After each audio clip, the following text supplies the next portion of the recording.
você está aqui hoje. A gente vai continuar a nossa série falando sobre a esperança. E eu quero dizer também que a gente está no YouTube agora, tá bom? Está ao vivo também lá no nosso canal no YouTube. Se você quiser assistir por lá também, fica à vontade. É só digitar lá Movimento Raiz J no YouTube, na página inicial, que você vai nos encontrar lá. A gente está falando sobre esperança nessa série, e já é o nosso segundo encontro sobre isso, sobre esperança que a gente está falando. É a nossa segunda mensagem, e hoje eu quero falar sobre movimento e esperança. Movimento e esperança. Sabe, pessoal, no primeiro dia nós conversamos sobre desejo e esperança. Essa mensagem está no nosso Instagram. Caso você não tenha ouvido, também está lá no nosso YouTube, no nosso canal. Você pode ouvir e ver se você quiser. A gente falou sobre desejo e esperança, e hoje eu quero falar sobre movimento e esperança. Uma das qualidades maiores da Bíblia, sabe, é que a gente encontra assim na Bíblia respostas para quase assim as perguntas mais imagináveis que a gente fizer. Para todas as coisas, questões da vida prática, a Bíblia oferece uma resposta. E aí eu fico pensando assim, o que essa palavra vida prática significa? E eu fico pensando na nossa vida prática como um movimento, como uma vida em movimento. Eu fico pensando assim, que a gente pode falar da vida prática de uma outra forma. A gente pode dizer assim, o movimento de vida, sabe? As coisas que a gente faz no dia a dia.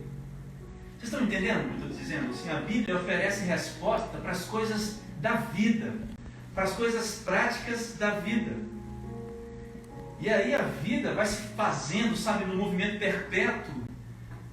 As coisas morrem, as coisas nascem, as pessoas morrem, as pessoas nascem.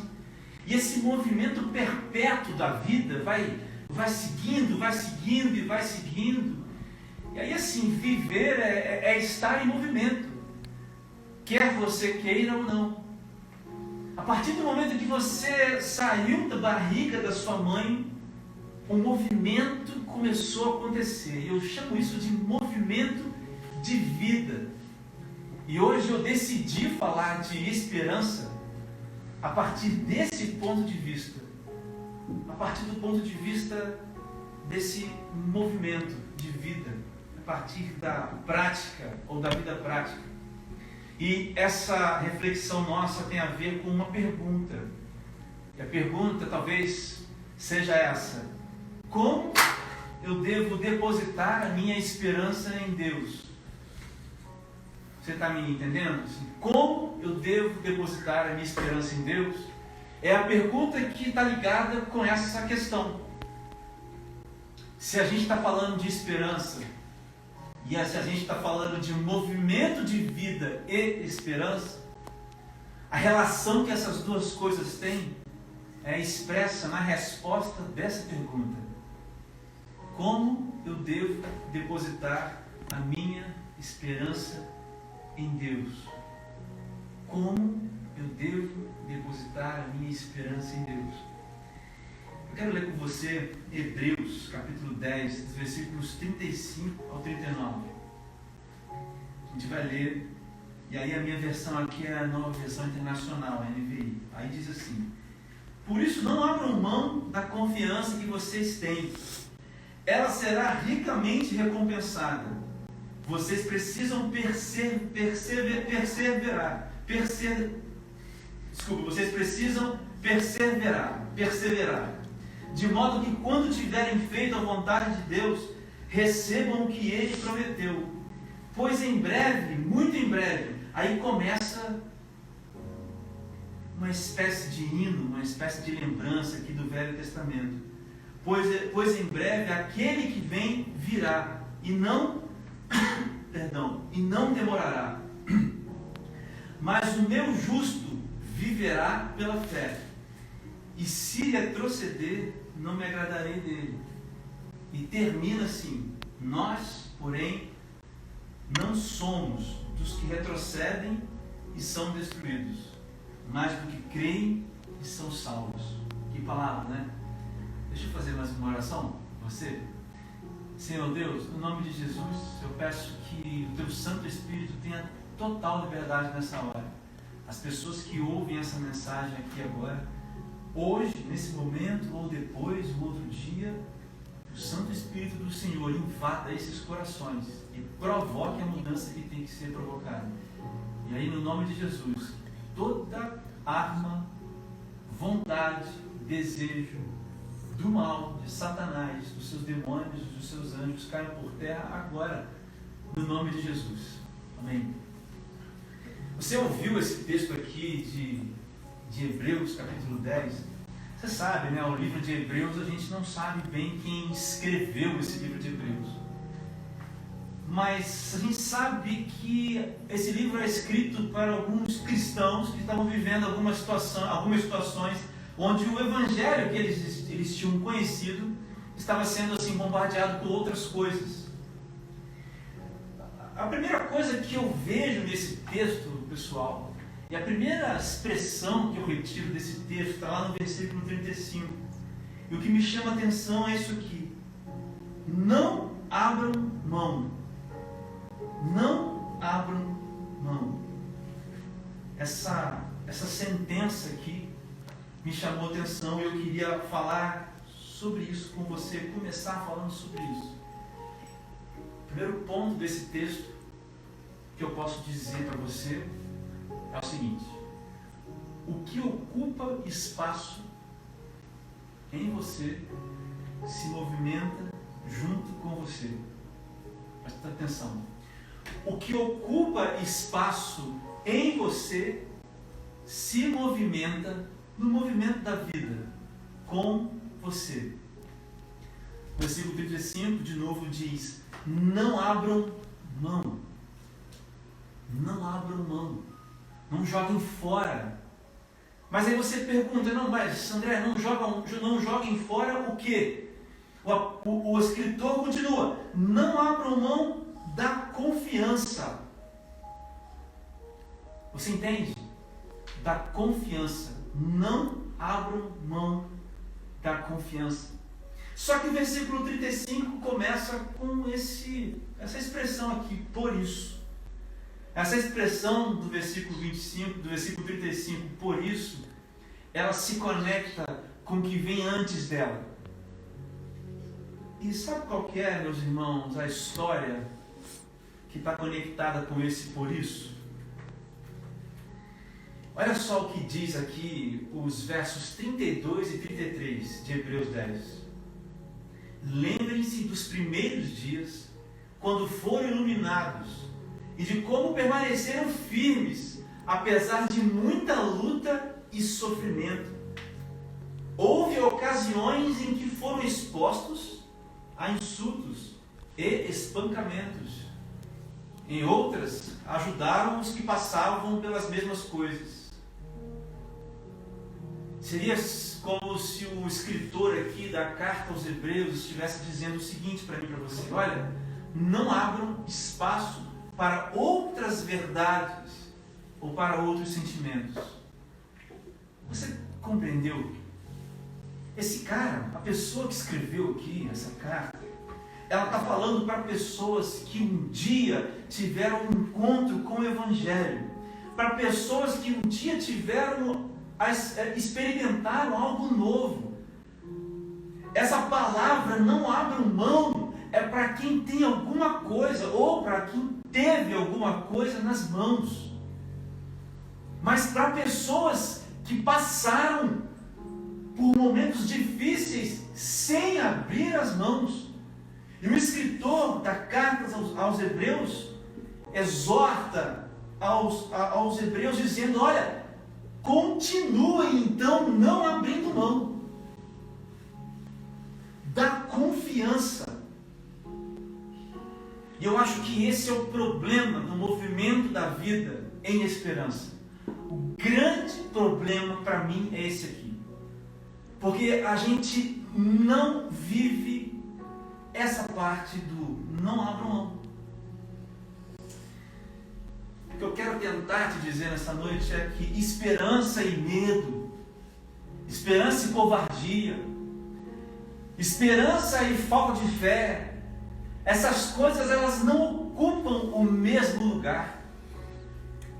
A esperança ocupa o lugar do medo, da falta de fé, da frieza espiritual, da falta de visão espiritual. A esperança ocupa o lugar dessas coisas. Você sabe qual que é o problema? O problema é que a gente não abre o espaço. É que a gente está cheio de outras coisas. A gente está cheio dos pensamentos de baixo. Nós estamos cheios dos sentimentos de baixo. E se você não abre espaço para as coisas de cima, meu amigo, meu irmão, eu preciso te dizer nessa noite que não vai acontecer uma mágica. E simplesmente as coisas serão trocadas. Sabe por quê? Porque as situações da vida são as situações da vida e continuarão a ser as situações da vida. E as situações da vida, elas querem fazer você abrir a mão para que haja espaço para o medo, para que haja espaço para a falta de fé, para a frieza, para a mornidão, para você ser um morno, espiritualmente falando. A questão é o que ocupa mais espaço em você, domina você. Cara, isso aqui é uma chave para a gente.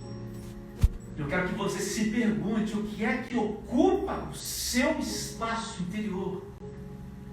Porque uma outra definição para o que ocupa o seu espaço seu interior é assim, o seu Deus. Eu costumo dizer que, eu sempre falo isso, que o Senhor Jesus, ele governa libertando. Ser servo de Jesus, ser escravo da justiça, como o apóstolo Paulo diz lá em Romanos, não significa ser uma pessoa com medo de Deus. Significa ser filho de Deus. Essa é a liberdade. Mas o diabo também governa. E ele governa escravizando as pessoas. E se você é ocupado pelo medo, se você é ocupado pela falta de fé, se você é ocupado por tudo aquilo que se opõe à esperança, meu irmão, talvez você seja terreno do inimigo. E essas coisas te dominam. E o que te domina é Deus sobre você. Eu não posso deixar você sair desse lugar sem ouvir isso. A esperança simplesmente não vai brotar no seu coração, nesse movimento de vida, a não ser que você continue, como o escritor de Hebreus disse, não abram mão da confiança, não abram mão hoje, não abram mão amanhã, não abram mão depois. Mas se você olhar para trás, talvez hoje na sua vida você veja espaços ocupados por tudo aquilo que não é a esperança em Jesus Cristo. Mas eu quero dizer para você que viver confiando em Deus não significa também a ausência do medo. Olha, viver confiando em Deus não é a ausência do medo. Existe uma diferença entre ser dominado pelo medo e enfrentar o medo. Isso é para os corajosos. Os corajosos sabem, já falei na semana passada, os corajosos, aqueles que estão forjando o seu coração na coragem, porque sabem que Deus é a força, eles enfrentam o medo.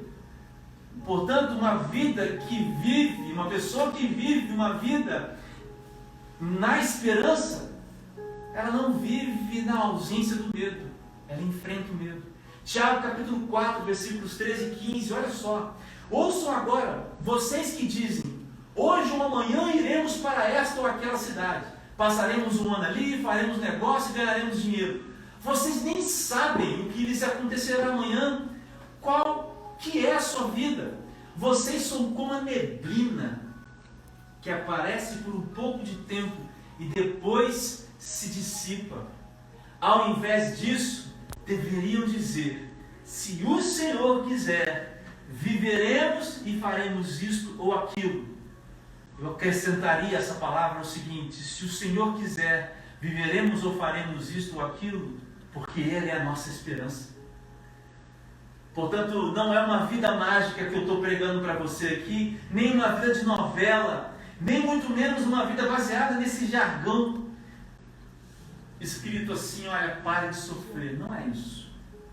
O que eu estou pregando para você é que no movimento chamado vida, você não pode ter espaços ocupados por outras coisas a não ser a esperança. E viver ocupado pela esperança não significa viver uma vida sem a presença do medo. O movimento do medo se dá em meio aos riscos e ao medo. Se você não acredita em mim, olha só o que diz o versículo 36, lá de Hebreus 10. Vocês precisam perseverar. Vocês precisam perseverar. Você sabe o que significa essa palavra? Você sabe o que significa essa palavra? Essa palavra significa coisas contrárias, mas você continua numa direção. O escritor não para dizendo: não abram mão da confiança. Ele continua no 36. Vocês precisam continuar perseverando.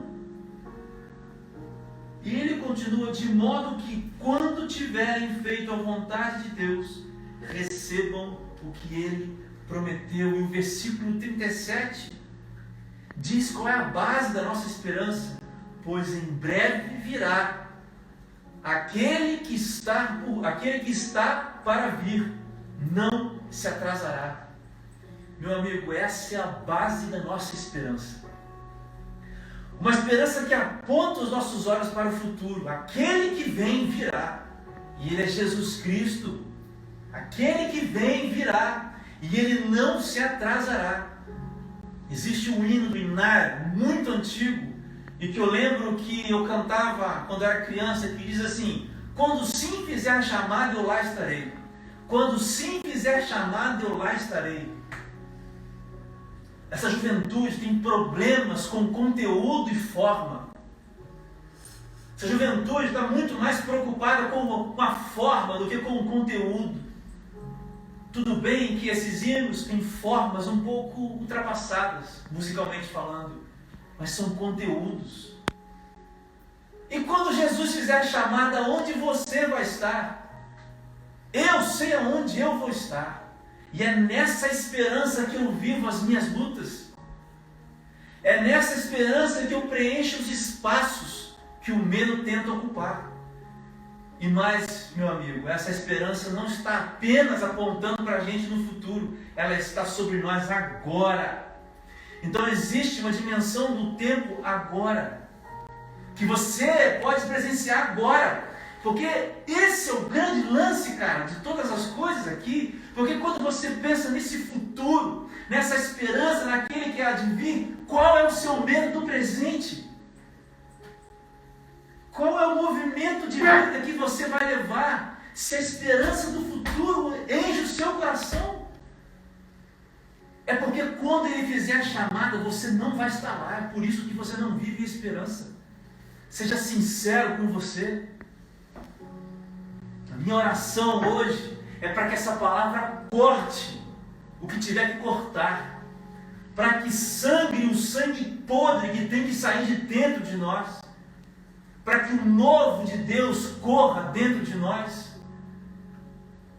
Não há espaço para a esperança, não há espaço para as coisas do alto, se as coisas de baixo ocupam a sua existência. Quero continuar com você dizendo que esse texto fala de uma música.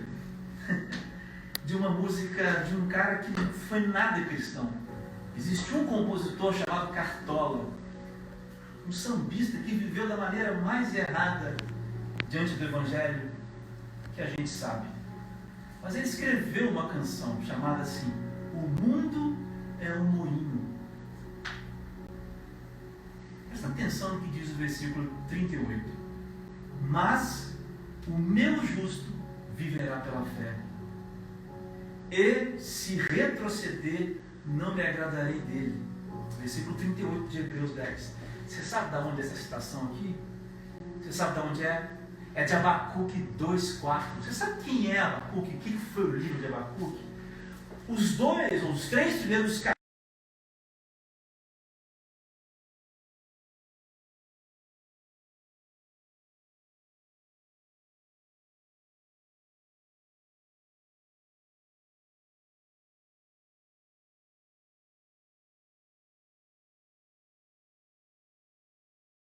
faz isso porque Deus, você faz isso porque Deus.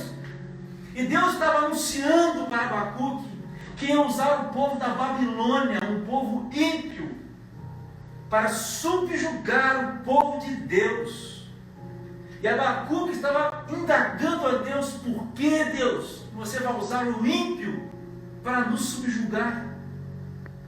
Essa aí é uma parte da resposta que Deus dá a Abacuque. E isso quer dizer é que aqueles que esperarem Deus, que é santo, fazer justiça, eles estão vivendo pela fé. E aqueles que retrocedem em Deus não se agrada dele. Agora deixa eu te falar, esse é o contexto de Abacuque.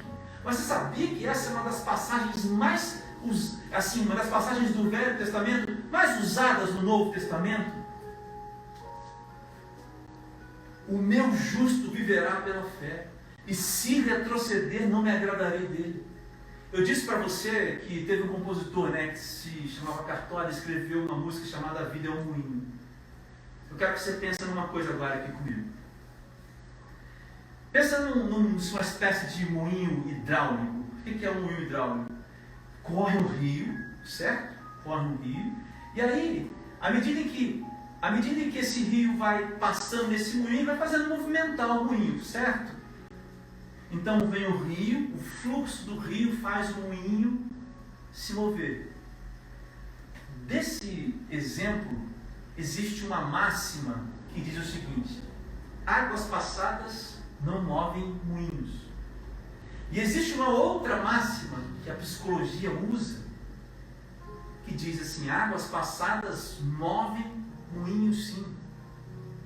Existe um quadro, não sei bem de quem, não consegui encontrar o autor, mas ele faz um quadro onde um moinho fica girando e o rio vai passando e você não consegue ver aonde o rio começa e nem quando o moinho começa. É uma espécie de moinho eterno. Então imagine na sua cabeça aí, do jeito que você quiser, um rio passando e o rio vai fazendo aquele moinho rodar. Você não consegue ver o fim do rio e nem o começo do rio, e você só sabe que a mesma água que entra no moinho volta para o rio, e volta para o moinho, e volta para o rio, e volta para o moinho. Eu acho que esse texto aqui de Abacuque, eu acho que essa alegoria aqui é boa para a gente. Eu quero que você pense nesse quadro assim, numa água bem clarinha. Mas aí, em algum ponto, em algum momento, essa água começa a mudar de cor. Sabe como? Vai ficando, marrom, suja. Vai ficando cheia de mato. Vai cheia de impureza. A questão é que o moinho não para. Porque a vida não para. Mas o fluxo das coisas continua. E a cor dessa água vai mudando. E a cor da água mudando é justamente a troca da esperança por qualquer outra coisa.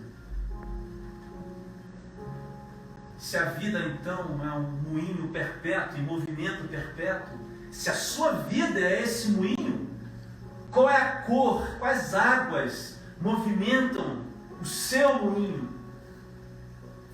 Quais águas movimentam o seu moinho? Porque eu creio que tem muita gente que precisa ouvir essas coisas.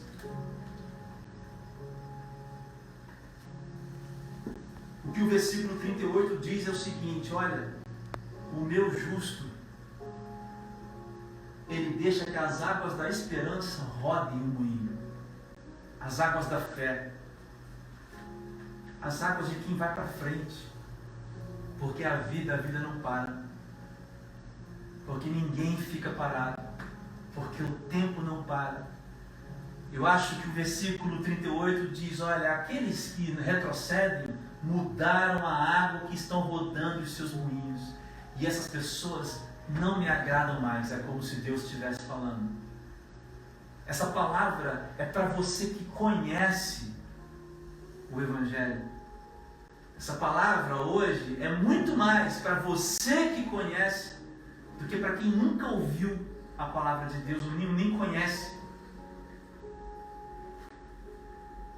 A pergunta que eu faço para você é essa. Sabe, de uma maneira bem prática, pessoal, o que faz a água desse rio mudar é a falta da prática das disciplinas espirituais.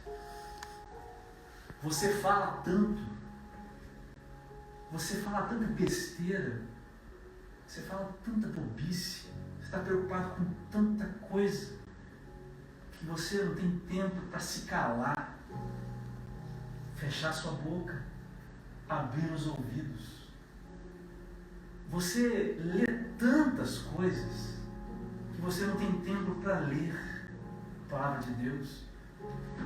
Você tem tantos problemas para pensar que você não tem tempo para sentar e meditar na palavra de Deus. Você está tão cheio, cara, das demandas da vida, do moinho da vida. Tem tanta demanda dentro de você que não tem tempo, que não tem espaço para outra coisa. Sabe o que a gente precisa fazer? Praticar o silêncio, praticar ficar calados para ouvir a voz de Deus, praticar a leitura, praticar a oração, parar de falar coisas que não te levam a lugar nenhum, parar de gastar a sua energia com preocupações as quais Jesus já disse que você teria, mas Ele requisitou para Ele as preocupações. Faltam lágrimas dos seus olhos, porque faltam encontros entre você e o Espírito. Faltam salas sem janelas, somente com uma porta de entrada, para que você e o Espírito possam ter comunhão. Mas há espaço na sua agenda para todas as séries, há espaço na sua agenda para todos os seus amigos, há espaço na sua agenda para todos os compromissos da igreja, há espaço na sua agenda para todos os as suas demandas que são legítimas, para os estudos, para o trabalho, mas para o Espírito não há espaço. A cor da água já mudou há muito tempo. A vida é um movimento perpétuo. E o moinho vai girar, vai girar, vai girar e vai girar. Queira você ou não.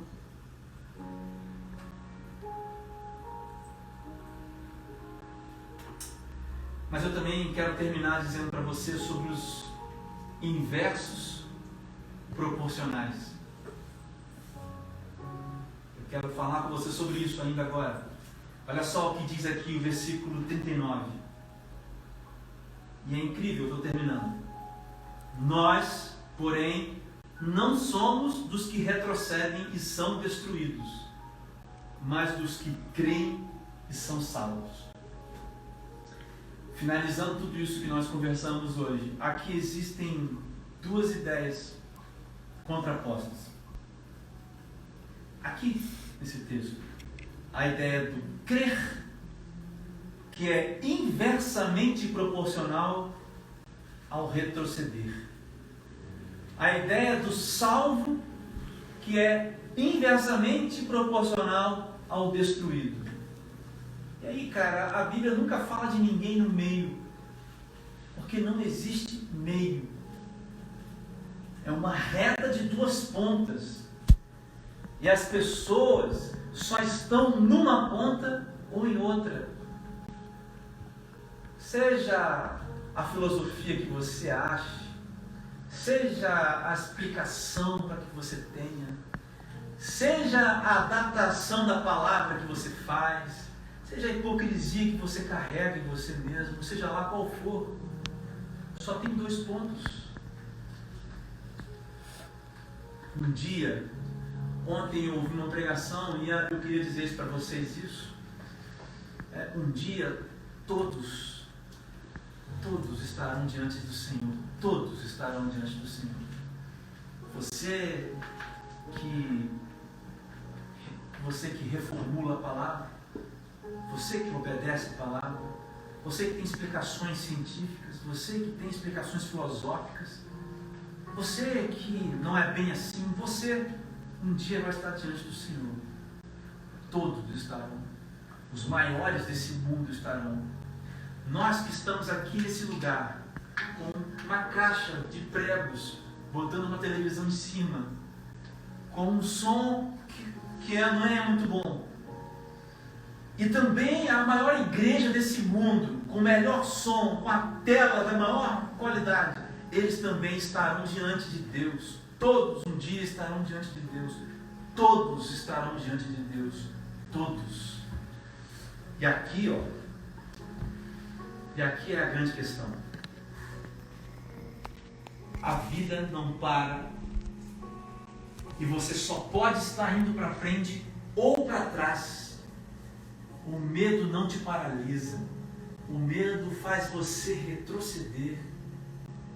O medo paralisa fisiologicamente falando, mas a sua vida retrocede. Porque se você é um ponto parado e a vida continua andando, você está para trás. Por isso que crer está inversamente proporcional a retroceder. Aqueles que creem em Jesus e na esperança em Jesus estão andando para frente, mas os que não creem estão retrocedendo. E esses que creem estão andando, caminhando para a salvação. E os que não creem já estão destruídos. E eu, parafraseando isso, eu poderia dizer para você assim, olha, cremos e somos salvos significa em movimento para frente, e sou ocupado, meu espaço está ocupado pela fé e pela esperança até chegar o grande dia. Mas eu que retrocedo e sou destruído, poderia dizer, reformular essa expressão assim, em movimento para trás, sou ocupado por falsos deuses até ser destruído. A aplicação dessa mensagem aqui é a seguinte: são 2 perguntas divididas aqui em alguns pontos. Que tipo de fé ocupa espaço em você? Nós estamos falando de movimento e esperança. Eu costumo dizer que fé é o movimento da vida. Que tipo de fé ocupa espaço em você? Que tipo de esperança ocupa espaço em você? Que tipo?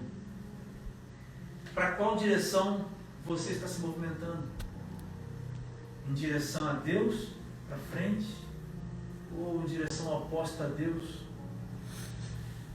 Se a vida é um moinho, e se é um moinho perpétuo, se a vida é um moinho e é um moinho perpétuo, quais são as águas que fazem o moinho girar? Vamos orar?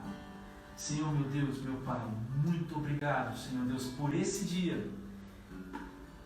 Que nós aqui juntos, ó Deus, assim, aprendemos do Senhor que a nossa vida, Deus, ela precisa correr.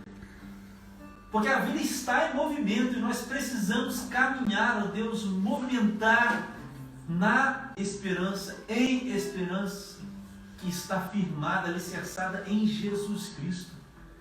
Por isso, Deus, aqueles que estão desesperados, ou seja, sem a esperança, aqueles que estão, ó Deus, cativos, sem coragem, aqueles que estão frios, aqueles, ó Deus, que não reconhecem mais a sua voz, aqueles, ó Deus, cujas águas que movem os moinhos das suas vidas são sujas e impuras. Eu peço que nessa noite, pelo poder do nome de Jesus, no poder do Espírito Santo, que você, Espírito Santo, toque essas águas, que comece a jorrar a limpeza dessas coisas, a limpeza desses corações, que o movimento seja na direção certa, que o espaço seja ocupado por você, Espírito Santo, agora, no nome de Jesus.